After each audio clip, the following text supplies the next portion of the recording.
కానీ మీరు అప్పుడు మీ గురువుగారు చెప్పినట్టుగా మీరు సన్యాసాశ్రమం తీసుకున్న తర్వాత ఆల్మోస్ట్ 20s మీరు తీసుకున్నారు. ఎస్. మీ ఫ్రెండ్స్ అంటే అప్పుడు మీరు చదువుకున్న కాలేజ్ ఫ్రెండ్స్ కానీ వాళ్ళు కానీ తర్వాత ఉద్యోగాలు బిజినెస్ ఏదో చేసి పెళ్లి చేసుకుని తర్వాత వాళ్ళకి పిల్లలు వాళ్ళకంటే ఒక ఫ్యామిలీ ఉన్నప్పుడు లేదా వాళ్ళు మిమ్మల్ని ఎప్పుడో కలిసినప్పుడు మీకు ఎప్పుడు అనిపించలేదా స్వామి నేను పెళ్లి చేసుకుని లేదంటే ఒక ఫ్యామిలీ అలాంటి అవసరం మాకు మొట్టమొదటి జనరల్గా ఎలా ఉంటుందంటే ఈ స్థితిలోకి రావాలి అని అనుకున్నప్పుడు రావడానికి ముందర వాళ్ళు అడుగుతారు, do you like to get married అని అడుగుతారు. If interested they opt for it also. మమ్మల్ని కూడా అడిగారు అలాగా. కానీ but what we thought is because మాకు అప్పట్లో గురువుగారి కార్యక్రమాల్లో మేము 100% మునిగి ఉన్నాం. వారు చేసే కార్యక్రమాల్లో చదువు కోసం పంపించినప్పుడు చదువులో కూడా మేము అలాగే ఉన్నాం. అందులో ఉండేటప్పుడు ఈ కార్యక్రమం ఒకటి కొత్తగా తీసుకోవాలి, ఎందుకంటే ఇది వారు ప్లాన్ చేసి పెట్టిన కార్యక్రమాలు కొన్ని ఉన్నాయి, అవి నడవాల్సిన అవసరం ఉంది. వారు మనని ఈ రకంగా తీర్చిదిద్దిన తర్వాత అంటే when he made an instrument, that instrument should work for the person who made it. So మమ్మల్ని ఇలా తయారు చేసిన తర్వాత వారి యొక్క ఆశయం కోసం మనం ఉండాలి, చెయ్యాలి అని ఒక నిర్ణయం ఏర్పడ్డ తర్వాత they asked us, would you like to get this? But I said, when we go for it, there are two problems. One, there may be increasing responsibilities after that, which will block our path. Second, అలా వెళితే అది మళ్ళీ ఇటు రావాలి అని అనుకోండి, it is again a pain to those people who come in that way. Right? Why unnecessary creating, why make this and create pain to other people, better not to అని అనిపించింది. ఇందాక మీరు ఒక మాట అన్నారు స్వామి, ఇప్పుడు ఎస్పెషల్లీ సరే అబ్బాయిలు పెట్టుకోవడం తీసి పక్కన పెడితే అమ్మాయి బొట్టు పెట్టుకోవడం అనేది ఎందుకు ఇంపార్టెన్స్ ఈ రోజుల్లో? అంటే జీన్స్ ప్యాంట్ వేసుకున్నాను, ఈ డ్రెస్ మీదకి బొట్టు బాగుండదు, ఎక్కడో ఎందుకు మా ఇంట్లో సంగతి నేను చెప్తే పిల్లలు ఎందుకు పెట్టుకోవాలి అని అంటే ఎవరో చెప్పిన పెద్దవాళ్ళు అక్కడ ఒక స్థానం అది ఆ ప్లేస్కి మనం దానికి రెస్పెక్ట్ ఇచ్చి దానికి బొట్టు ఒకటి పెట్టాలంటే they are not satisfied with my answer. Right. So మీరు మీ మాటగా ఒక్కసారి బొట్టు అసలు ఎందుకు పెట్టుకోవాలి, నో పెట్టుకోమని చెప్పి ఎందుకు పెట్టుకోవాలి అనేది చెప్పండి చాలు. There are certain reasons. ఇప్పుడు fortunate enough we are, whatever the practices that we have today given by our great sages, each one of them has a relevance. Relevance physical, relevance spiritual. Rendu unnai. Face is the index of the mind, right? దీన్ని అంగీకరిస్తారు కదా. నీ మనస్సులో ఏ భావాలు ఉన్నాయో అది నీ మొహం చెబుతుంది. ఒకవేళ మొహం చెప్పలేకపోతే నువ్వు చెప్పగలిగేటట్లుగా ఉండాలి. అందుకోసం మన వాళ్ళు బొట్టు పెట్టారు. ఎందుకంటే ఇక్కడ చూడగానే నీ ఐడియాలజీ ఏమిటి అనేది నీ మొహం చెప్పేస్తుంది. ఇప్పుడు మేము ఓటు పెట్టుకున్నాం అనుకోండి, మేము పెట్టుకున్న బొట్టు ఏం చెప్తుంది? చూసిన వెంటనే వెంకటేశ్వర స్వామి నామాల్లా కనపడుతుంది. కామన్ మామూలు మనిషిగా చెప్పాను. అంటే వెంకటేశ్వరుడైన ఎందుకు నామాలు పెట్టుకుంటాడు అట్లాగా? అది కూడా తెలియాలి కదా. దానికనే రీజన్ కావాలి కదా. ఏమిటి మనం కోరుకుంటున్నామో అది మన మొహం చెప్పాలి. అదే కదా ఇండెక్స్ అంటే, అదే కదా. ఏది మీకు లోపల కంటెంట్ ఉంటుందో that is what the index talks about. So నీ మనస్సులో ఉండే కోరిక ఏంటి? సుఖంగా బతకాలి, శాంతంగా బతకాలి, అందరికీ ఆనందం కలిగించేట్టు బతకాలి, ఉన్న స్థాయి కంటే ఉన్నత స్థాయికి వెళ్ళగలిగేట్టుగా బతకాలి. ఎందుకంటే ఇంకేమైనా కోరికలు ఉంటాయా? అవునండి. ఏ ఫీల్డ్లో వెళ్ళినా you choose any kind of field, that's okay. But ఇవే కదా మీకు అల్టిమేట్ గోల్స్. నౌ శాంతము, ప్రశాంతము దానికి ఒక రంగు ఉంది. ఆనందము, ప్రేమ దానికి ఒక రంగు ఉంది. ప్రగతి, ప్రోగ్రెషన్ దానికి ఒక పద్ధతి ఉంది చూపించడానికి. ప్రశాంతము లేదా శాంతి తెల్ల రంగులో చూపిస్తాం, ప్రేమ, ఆనందము ఎర్ర రంగులో చూపిస్తాం. ప్రగతి అనేది గ్రాఫ్ వర్టికల్ లైన్లో చూపిస్తాను ఆర్ గోజ్ అప్. అవునండి. బొట్టు అదే మనకి ప్రశాంతత కావాలి, అది పునాది కావాలి. Okay.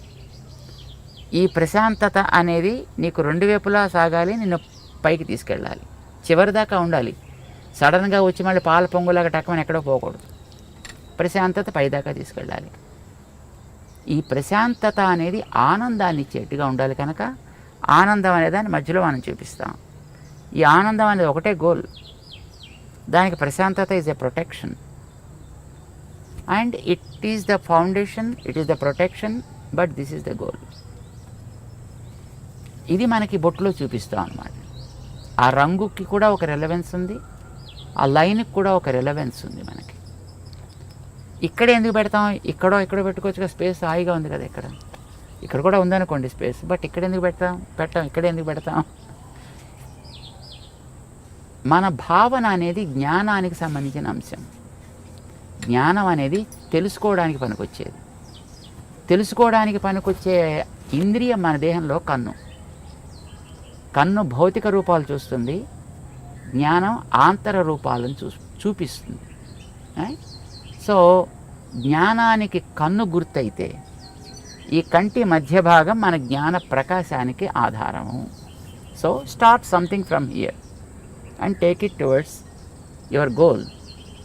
It should be upward always, but protected by peace and Satvik.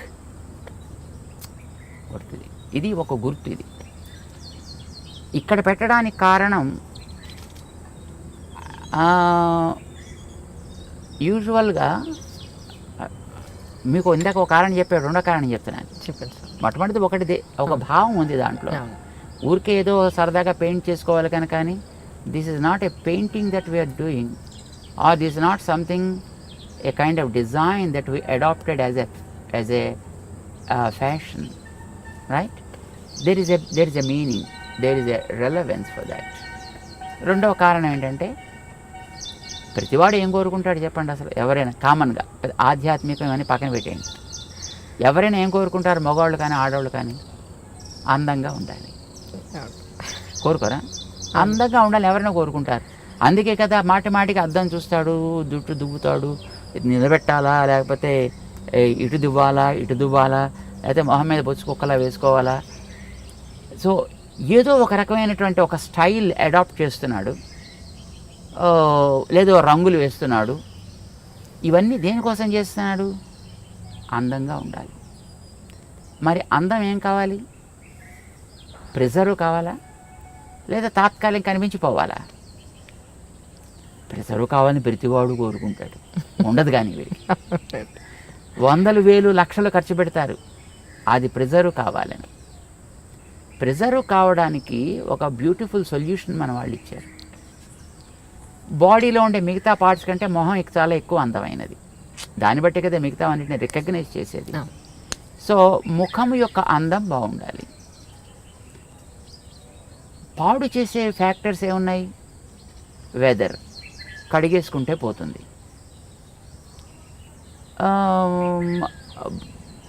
నీరసం, తింటే పోతుంది, లేదా తాగితే పోతుంది. కానీ ఒక వ్యక్తి యొక్క చూపు వల్ల కలిగేటటువంటి ప్రభావం వీటి వల్ల పోదు. ఓకే. మనిషి చూపు వల్ల కూడా కొన్ని ప్రభావాలు ఉంటాయి. చూపు ఈజ్ వెరీ వెరీ పవర్ఫుల్. చూడండి, ఇప్పుడు కొన్ని వందల మంది కూర్చున్నా ఒకసారి మనం అలా చూస్తే ఎవరిని చూస్తున్నాం అనేటటువంటిది స్ట్రైట్గా రికగ్నైజ్ చేయొచ్చు. And the person also will be able to understand, as he is looking at me. Our vision's beam is very very straight and strong and very powerful also. ఇప్పుడు మీరు ఒక ఫోటో పెట్టుకుని లేదా ఒక మనిషి ఎదురుకుండా కూర్చున్నప్పుడు మీ ప్రవర్తన ఒకే రకంగా ఉంటుందా? ఉండదు. తేడా ఏంటి? This is life, is a lively. So జ్ఞాన ప్రసారణ సాగుతోంది ఇక్కడి నుంచి. ఆ జ్ఞాన ప్రసారణ is very powerful. Sometimes that is positive, sometimes it's negative also, sometimes it may be passive to.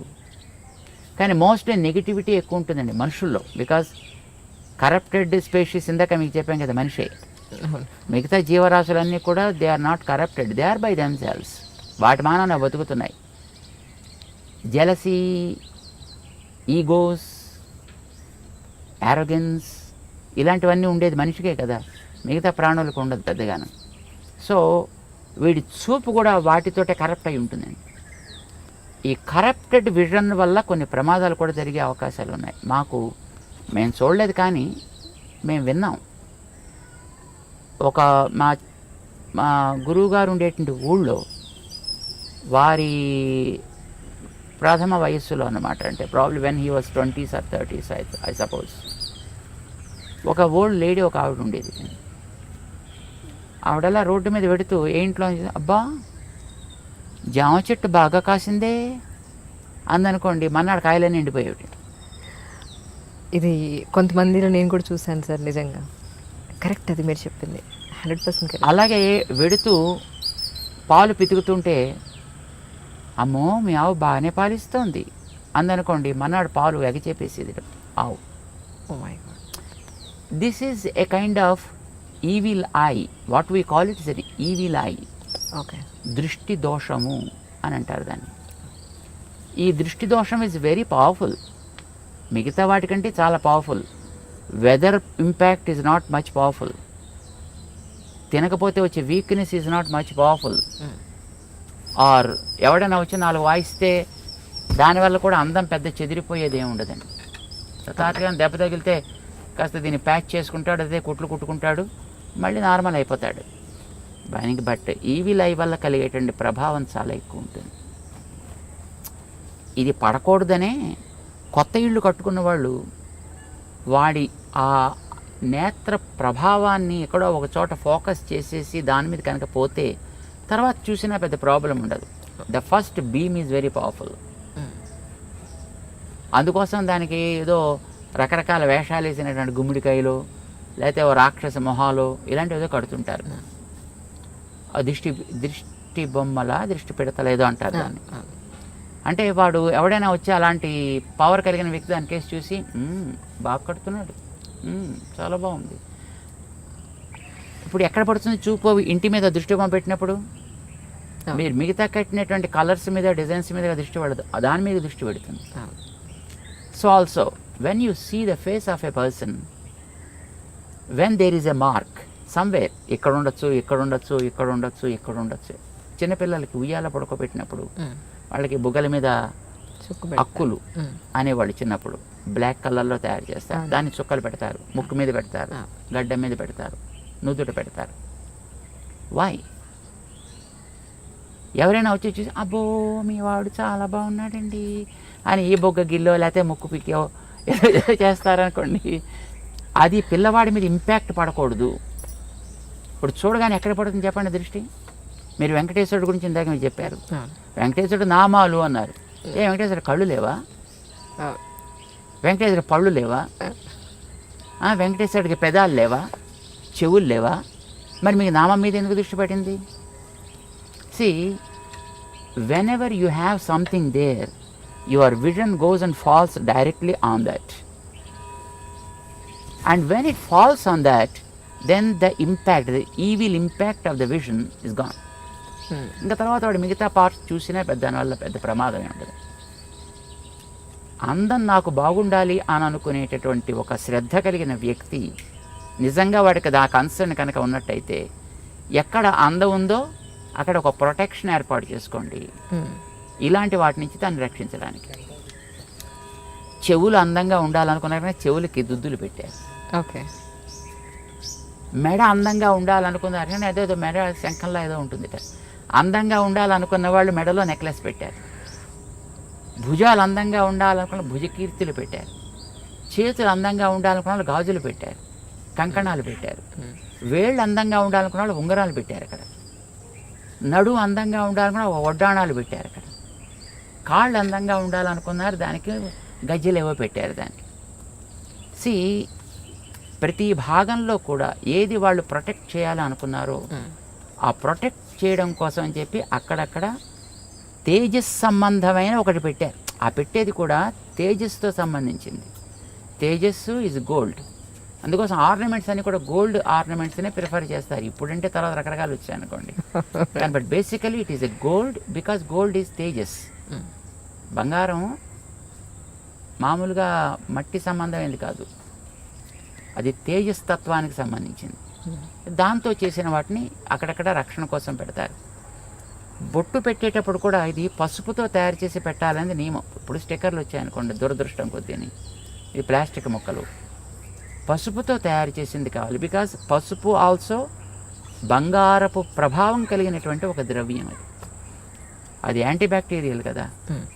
అవునండి. సో పసుపుని నిమ్మరసంతో కలుపుతారు, అది రెడ్ కలర్లోకి మారుతుంది. దాన్ని చక్కగా తయారు చేసుకుంటారు, దాంతో పెడతారు. లేదా బియ్యాన్ని మార్చి ఆమదాన్ని లోపల రాసి దాన్ని కాల్చి దాంట్లోంచి పొగ తీస్తారు. ఆ రాగి పళ్ళెం మీద, రాగి పళ్ళెం దాన్ని బోర్లించి పెడతారు. అది లోపలంతా కూడా మొత్తం ఆ స్మోక్ ఏర్పడుతుంది, పొగ. అది బ్లాక్ కలర్లోకి వస్తుంది. దాన్ని గీకి దాన్ని కాటుక్ కింద తయారు చేసి కళ్ళకి పెట్టే కాటుక్ కానీ పెట్టే బొట్టు కానీ అలాంటి దాంతో తయారు చేసేవారు.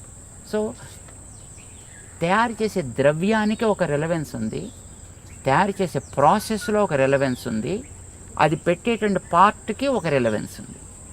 But the ultimate goal is to preserve the beauty of that specific part.